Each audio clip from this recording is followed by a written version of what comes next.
How many times this year have you got into debates about diversity and inclusion? For me, the answer is really simple. 0. I'm Dr. Jonathan. I work with organizations to make them inclusive, and I'm on a mission to help 1 million people like you to make your workplace inclusive. Get your pen and paper ready, because we're going to be talking about why I don't really get into debates about diversity and inclusion. This is the first in a 2-part series about diversity, inclusion, and debates. And this was inspired by a question that I received in our LinkedIn group, the Element of Inclusion Community. And it was based on last week's show. Last week's show was about collision theory. In chemistry, collision theory states that molecules must collide to get a reaction. A colleague of mine, Professor Teresa Wellborn, she borrowed that idea and applied it to create an inclusion in the workplace. If you haven't already checked out that show, make sure you do. But a key takeaway from that show was that in order to create an inclusive workplace, we need people to change the way that they behave. And this can be induced through collisions. And collisions are personal experiences that an individual has when they interact with someone who is new or is different from themselves. Off the back of that idea, I got an insightful question from Kerry Hadstedt, who's based in Germany. Now, apologies if I've mispronounced your name. Kerry asked an engaging question, but she framed it in a very particular way. First, she provided a link to a TED Talk by Julie Dahr, who's a partner at Boston Consulting Group. The TED Talk is called How to Disagree Productively and Find Common Ground. And one of the useful insights from that TED Talk was a concept of debating ideas and not identity. Debating ideas and not identity. Kerry suggested that this approach might be a useful way to, quote, constructively debate within collision scenarios. And Kerry wanted to explore any unintended implications from a diversity and inclusion perspective. I had a couple of thoughts about this, but first I need to thank Kerry again for such an insightful question, because every week we inform and educate using applied research and thought leadership. And this is a great example of exploring how to apply the research we've discussed in the real world. Here, we're all about that. I'm all about that. Keep in mind what I've just said, because it's really important for understanding the response to Kerry. To be honest, the big challenge for me was the whole idea about debating. What is a debate? To me, a debate's a structured conversation, a discussion, where typically people with opposing views, they discuss or argue points in order to persuade an audience. And that's the thing, isn't it? It's about persuading an audience about your opinion. The challenge for me personally is that the video and the question hinged on the idea of a debate. Most of the time, a debate is presented as a form of regulated conflict, where someone wins the debate and someone loses the debate. Now, if you're not sure about this, check out the video, it's in the show notes, and you can make your own mind up.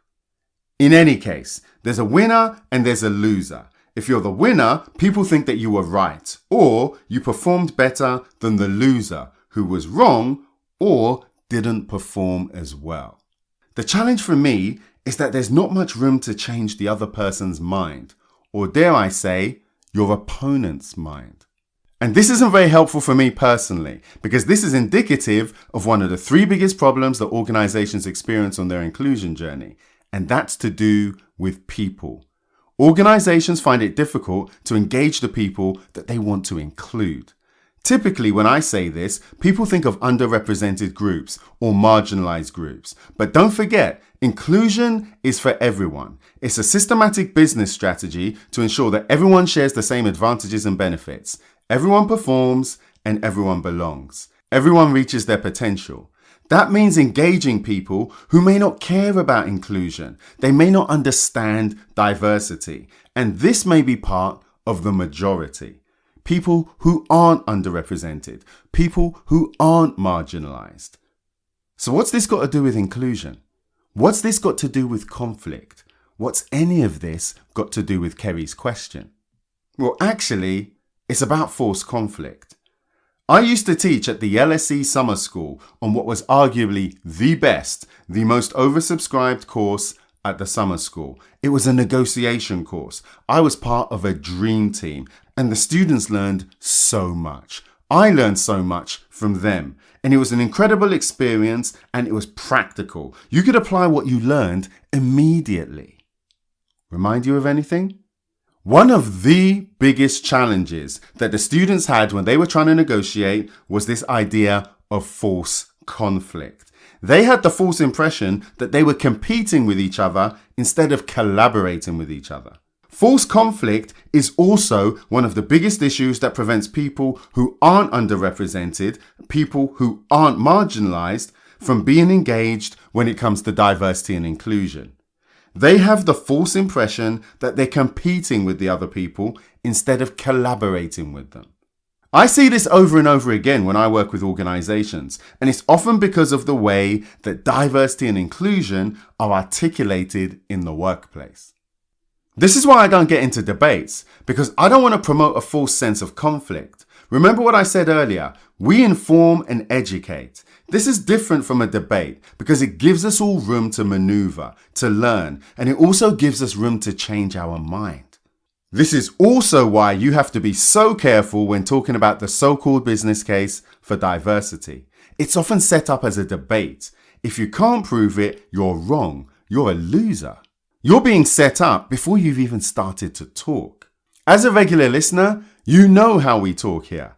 I'm on a mission to help 1 million people like you to make your workplace inclusive. I'm not on a mission to have 1 million arguments. I'm not trying to convince you that racism exists. I'm not trying to convince you that transphobia exists. I'm not trying to convince you that anti-Semitism or Islamophobia exists. We inform and educate using applied research and thought leadership. We give you the tools to look at the world differently. Think about it. The world is round, but at first glance, it looks flat. I'm not trying to convince you that the world isn't flat. I'll give you a perspective that allows you to see the truth for yourself. We provide you with information so you can think critically to make your own mind up. As much as possible, I try and point out my own biases so that you can take that into account too. Honestly, we revere our approach because it helps us to protect you from half-truths and from myths that slow us all down and keep us apart. It also helps us to address the debate issue that I mentioned earlier. Through our evidence-based approach, by using peer-reviewed research, what we say has met a particular set of standards, global standards that have inherent value even if you disagree with them. So when it comes to diversity and inclusion, we don't recommend debating unless there's a clear scope for everyone to leave as friends, for everyone to be able to change their mind about what they thought when they entered the room. If that's not the case, we avoid it because of the potential for time-sapping false conflict. Does that mean that there's never any conflict? Of course not. If someone doesn't think that everyone should have the opportunity to reach their potential, then their values conflict with ours. If someone doesn't think that everyone should have access to the same advantages and benefits, then their values conflict with ours. If someone doesn't think that there's value in the differences that we all have as people, then their values conflict with ours. Not only that, but their values conflict with yours. If you're listening to this, then chances are you have the same values that we do. When we meet people whose values aren't aligned with ours, we still try to inform and educate if they want to listen. Because regardless of what happens, we're likely to learn something from them if we want to listen. So let's wrap this up. What are the key messages here? 1. Debates about inclusion can set you up to create conflict. 2. Avoid false conflict when talking about inclusion. And 3. It's important to inform, but it's also important to listen. So what do you think? When was the last time you had a debate about inclusion? Get in touch or leave a message. I would love to hear from you. If you've learned something from today's show, then give us a review on iTunes. It helps other people like you to find the show. Thanks for listening, and I'll see you in the next episode.